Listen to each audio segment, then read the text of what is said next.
ఇప్పుడు మీరు చూస్తున్నది భీమకొండ అనమాట. ఇది ఈసారి కొత్తగా షార్ట్ కట్ కనుక్కుంటారనమాట. ఇక్కడికి వచ్చిన ప్రతిసారి కొత్త షార్ట్ కట్ కనుక్కుంటూ ఉంటారు. కొన్ని అడుగులు మిగులుతాయి అంటే చాలు కొత్త కొత్త దారులు రిస్క్తో ఇలా కనుక్కుంటూ ఉంటారు. ఎక్కడి నుంచో కొన్ని వందల కిలోమీటర్ల నుంచి నడుచుకుంటూ వచ్చి అడవిలోకి ఎంటర్ అయినాక మాత్రం కొత్త కొత్త దారులు కొంచెం తగ్గుతాయి. దారులు కొన్ని అడుగుల దూరం తగ్గుతుందంటే సార్ ఇలా మెట్లెక్కకుండా ఇప్పుడు చూసారా ఆ గుంట భీము కొలను అంటారనమాట.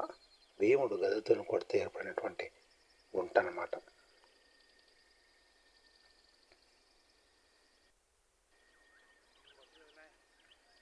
ఇలా మొత్తం 90 degrees లెవెల్లో ఉంటుంది అనమాట. అట్లా పైకి పైన ఉన్నాడు ఒకడు కింద పడితే కింద మొత్తం అలా ఈడ్చుకుంటూ పోతాడు.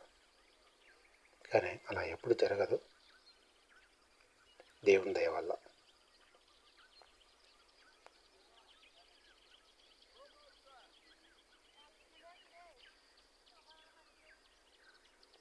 పిక్చర్ కూడా రాత్రి 3 గంటలకు ప్రయాణం మొదలు పెడితే ఇక్కడికి 9-10 అవుతుంది అనమాట. కింద దిగేసరికి పైకి ఎక్కేసరికి 11-12 అవుతుంది. శ్రీశైలం చేరేసరికి 2 అవుతుంది అనమాట. ఇక్కడ మొత్తం ట్రాఫిక్ అక్కడ మొత్తం అన్ని లైన్లన్నీ జంక్షన్ అయ్యాయి అనమాట. మొత్తం షార్ట్ కట్ల నుంచి ఎక్కడ స్టార్ట్ చేసింటారు. ఒక మనిషికి మాత్రమే దారి ఉంటుంది. 2 వ్యక్తి ముందు దాటుకుపోవడానికి అవకాశమే ఉండదు.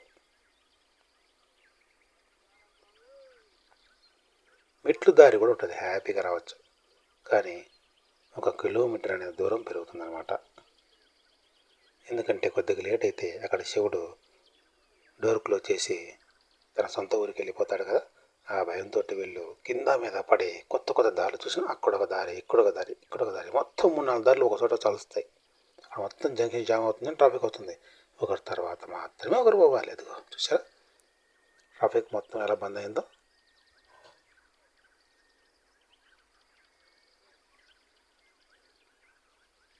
ఎక్కడి నుంచో అడవిలో పరమేశ్వరుని తలుచుకుంటూ వస్తారు. బస్సులు, బైకులు, ఆటోలు ఇలా ఎన్ని ఉంటాక నడుచుకుంటూనే వస్తాం మన ఇంటి దగ్గర నుంచి. కిలోమీటర్ల నుండి. కానీ అడవిలోకి వచ్చాక మాత్రం సేఫ్ దారి అస్సలు చూడరు.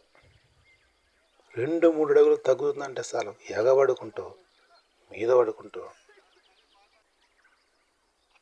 ఇలా ఎక్కుతూ దిగుతూ ఉంటారన్నమాట. నిజానికి చాలా సేఫ్ వస్తూ ఉంటుంది భగవంతుని దయ వల్ల. అందులో ఎవరు పొరు ఒకరిని చూసుకుని ఒకరు ముందర ఒకడు ఎలా వెళ్తే వెనకాల గొర్రెలన్నీ ఆ విధంగా పోతూ ఉంటాయి.